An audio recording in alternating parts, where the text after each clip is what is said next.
Ya, saudara, anak-anak rentan menjadi korban pencabulan dan kita sebagai orang tua tentunya harus memproteksi diri anak-anak kita agar terhindar jadi korban pencabulan. Kami menyajikan sebuah panduan sederhana, ini bisa dikatakan sebagai underwear rule. Seperti apa perlindungan pertama yang datang dari orang tua untuk membekali anak kita panduan sederhana ini. Intinya sebenarnya saudaranya, underwear rule ini merupakan sebuah panduan yang bisa dikatakan kita harus menanamkan kepada anak-anak kita.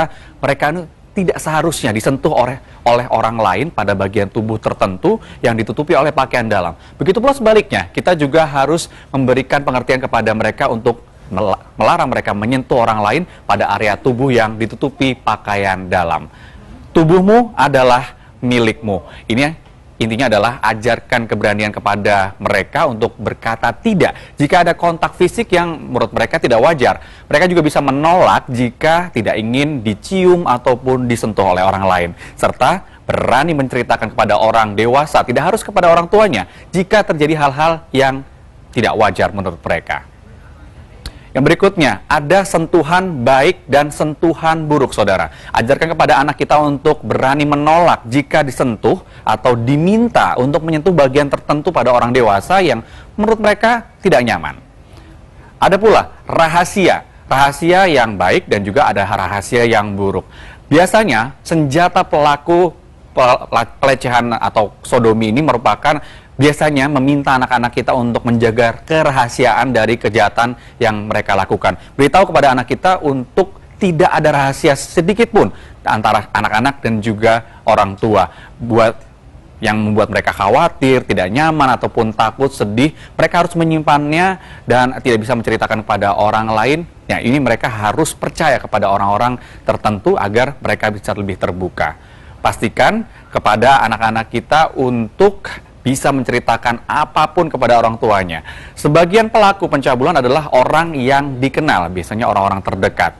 Ajarkan kepada anak-anak kita untuk selalu memberitahukan apa saja yang terjadi padanya, siapa saja yang memberikan mereka hadiah, siapa yang mengajak mereka menyimpan rahasia, atau siapa saja yang mengajaknya untuk bermain. Sesederhana itu. Namun, ada kalanya pelaku ini merupakan adalah orang asing, saudara. Kita juga harus memberitahukan kepada mereka agar menolak jika diajak untuk masuk ke mobil atau ketika diajak bermain oleh orang asing. Tidak menerima hadiah ataupun ajakan dari orang-orang yang tidak mereka kenal.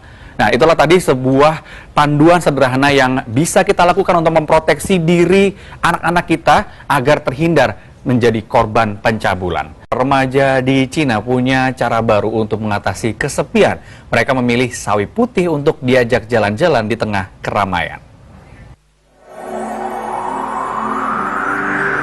Inilah cara remaja di Cina dalam mengusir kesepian. Ya, mereka keluar rumah dan berjalan-jalan sambil membawa sebonggol sawi putih yang diikat dengan tali layaknya seekor binatang peliharaan.